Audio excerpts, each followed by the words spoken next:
SCP-217. Object Class Keter. Special Containment Procedures. Containment areas to be kept behind 2 reverse pressure-locked airlocks. Chemical shower sterilization, full contained atmosphere hazmat suits, and 24-hour post-interaction quarantine and testing are mandatory for all personnel entering containment area. Should containment be breached, the blast door for the containment and research area will seal, and chemical agent SCP-217-11 will be pumped into the air. Any humans exposed to SCP-217 are to be contained and held for observation. Any items touched by those affected by SCP-217 must be sterilized. SCP-217 is a virus, incurable by all current means, with an infectivity rate of 100%. It affects all organisms in the kingdom Animalia, and can be spread by a touch or contact with bodily fluid. SCP-217 is very hardy and can survive for years outside the host body. The progress of the infection is very slow, with some subjects going several years before manifesting several symptoms. SCP-217 alters the biochemistry of organic tissue, causing organic matter to rearrange into a form of organic metal. The processes involved with this change are not fully understood, but the advanced stages are well documented. The subject will begin to turn into a complex arrangement of gears and clockwork, these taking over the former biological functions. Advanced stage infection is reported to be very painful, but earlier stages are oftentimes unnoticed, with only vague feelings of confusion, insomnia, and joint stiffness. Hearts are replaced by gears and small tubes, joints by gear networks, eyes by structures not unlike primitive hand crank, film cameras, etc. SCP-217 first shows on the outside of the body in all creatures except mammals. In mammals, it first converts the internal structure before manifesting outside the body. This can cause those infected to go for very long periods of time without knowing of the infection. SCP-217 has even been shown to totally convert the inside of the body before showing any externally visible symptoms. SCP-217 has infected several major metropolitan areas in the past, most notably the mental state of those in middle to advanced stages of infection has been shown to be much diminished.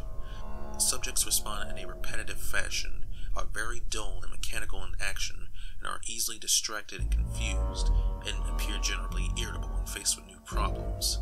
In addition, research on a fully converted brain has Document number 217-6, Notes on Symptoms.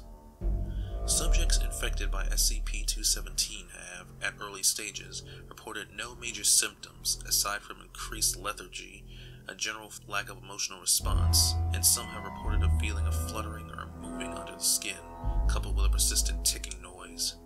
This noise seems most prominent when SCP-217 infects the shoulders, neck, and head.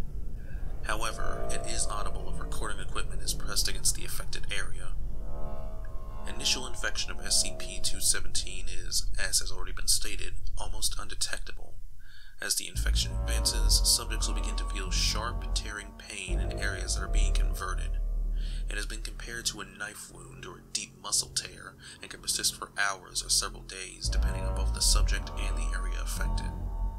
The new clockwork organs appear to tear and rip at tissue for a short time before becoming fully integrated and settling into the surrounding tissue, and this is believed to account for the pain. Areas infected appear to be metal, mainly brass, steel, and iron. Other substances have been reported, appearing to be leather, rubber, glass, wood, and other basic materials. Despite subject appearances, it is purely organic material and even carries the subject's DNA. Organs and tissues affected appear more resilient than normal, carrying the same strength and density as the materials they resemble, instead of normal tissue density. Areas damaged repair over time, but is much slower than standard human regeneration. Damaged areas can instantly be repaired by replacing damaged areas with new parts of the same type. Testing has shown that there are no ill effects if parts are made from normal materials, steel, wood, and leather, replacing the existing biomechanical clockworks. Most alarming, however, people infected with SCP-217 continue for months, even years without being detected. With infection to spread, hundreds can be affected before proper containment can be enforced. Infection appears to spread most quickly in large offices, malls, and other large concentrations of people. Note: anyone or anything suspected or confirmed to be infected with SCP-217 is not allowed to be near SCP-882. Addendum: at this time, cross-experimentation between SCP-229 and SCP-217 is allowed only with O5 approval.